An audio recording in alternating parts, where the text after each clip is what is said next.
हरेक 10 मिनेटमा एकजना महिलाको हत्या। यो यही विश्व हो जहाँ हरेक 10 मिनेटमा एकजना महिलाको हत्या हुन्छ। महिला हिंसाको यो चरम रूप विश्वले सहँदै आएको छ। महिला हिंसा विरुद्ध आवाज उठाउँ भन्ने उद्देश्यका साथ सन् 2024 को महिला हिंसा अन्त्य दिवस मनाइँदैछ। महिलाले महिला भएकै कारण हिंसा सहनु पर्ने यो कस्तो विडम्बना हो। महिला बिना संसार चल्दैन, तर पनि महिलाले दिनदिनै प्रताडित बन्नुपर्ने। अब चर्चा गरौँ आजको दिन विशेष के हो भन्ने बारे। आजको दिनलाई महिला हिंसा अन्त्य दिवसका रूपमा मनाउन थालिएको सन् 1981 देखि हो। यसको पछाडि पनि कारण छ। डोमिनिकन रिपब्लिकमा तत्कालीन समयमा त्यहाँका तानाशाह राफेल टुलिजाले 3 महिला अधिकार कर्मीलाई क्रूर तरिकाले हत्या गर्ने निर्देशन दिएका थिए। उनको निर्देशन अनुसार 3 बिरामल दिदीबहिनीको हत्या भएको थियो। यस हिसाबले यस वर्ष चाहिँ महिला हिंसा अन्त्य दिवसको 45औं श्रृङ्खला हो। यही दिनको सम्झनाका रूपमा आज अन्तर्राष्ट्रिय महिला हिंसा अन्त्य दिवसका रूपमा मनाउन थालिएको हो। विश्वमा कुनै न कुनै समयमा पुरुष प्रधान नेतृत्व भएकाले महिलामाथि हुने हिंसाको स्वरूप र प्रारूप तौर तरिकाका अनेक रूपहरू आइरहेका हुन्छन्। महिला हिंसा बाहिर मात्र होइन, घरेलु हिंसाका रूपमा पनि रहेको हुन्छ। यसको अन्त्य आजको समाज र विश्वका आवश्यकता हो। कति हिंसा महिला भएकै कारणले हुने गर्छन्।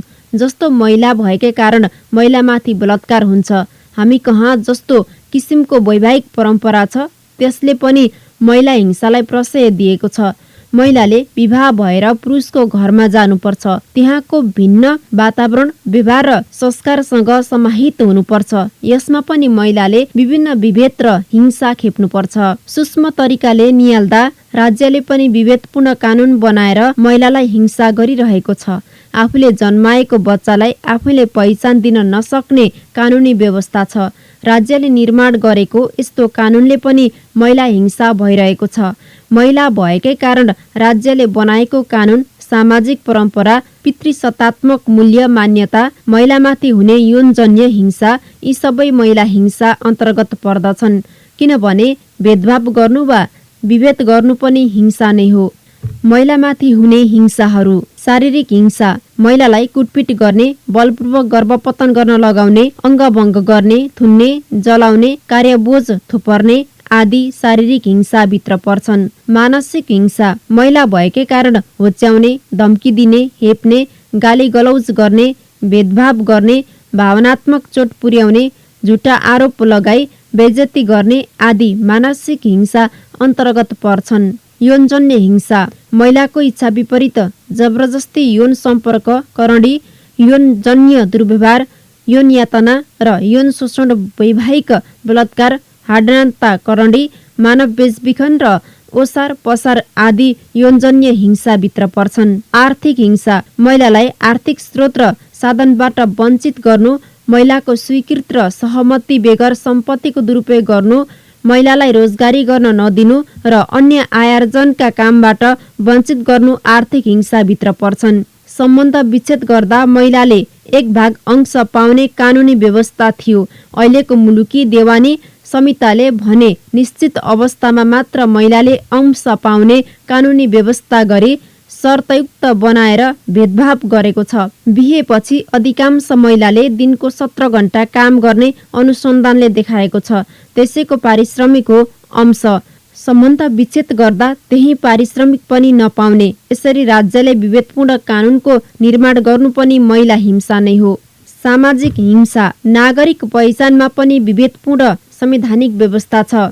यसरी महिला र पुरुष नागरिक भनेर वर्गीकरण गरेको संवैधानिक व्यवस्था नै ठिक छैन। छोरीलाई नासको रूपमा लिई उमेर नपुग्दै विवाह गरिदिनु, बहुविवाह, जबरजस्ती विवाह, ढाँटी विवाह, घरेलु हिंसा, दाइजनित हिंसा आदि सामाजिक हिंसाभित्र पर्छन्। प्रथा, परम्पराजनित सांस्कृतिक हिंसा, बोक्सीको आरोपमा कुटपिट, गाउँ निकाला, सामाजिक बहिष्कार, मलमूत्र खुवाउने, मानसिक यातना दिई बेइज्जत गर्ने, महिनावारी हुँदा अछुतको व्यवहार गर्ने, सुत्केरी हुँदा घरमा नराखी गोठमा राख्ने, रजस्वला नभई विवाह गर्दा पुण्य पाइन्छ भन्ने मान्यता एवं देउकी, बादी, झुमा, जारी आदि प्रथाका कारण पनि महिलामाथि हिंसा बढिरहेको छ। राजनीतिक हिंसा, परिवारबाट महिलालाई राजनीतिमा प्रवेशमा रोक लगाउने, त्यसमा असहयोग गर्ने र पितृसत्तात्मक सामाजिक संरचनाका कारण राजनीतिमा महिलालाई न्यून सहभागिता गराउनु आदि राजनीतिक हिंसा अन्तर्गत पर्छन्।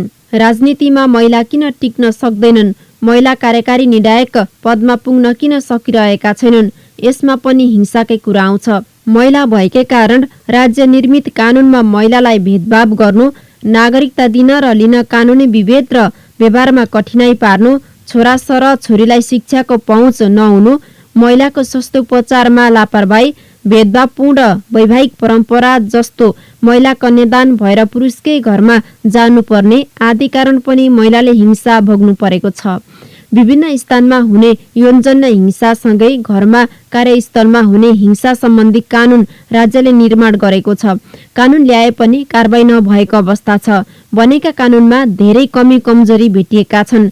समग्रमा महिलालाई दोस्रो दर्जाको नागरिकका रूपमा हेरिएको छ। महिलाको मानव अधिकार सुरक्षित छैन।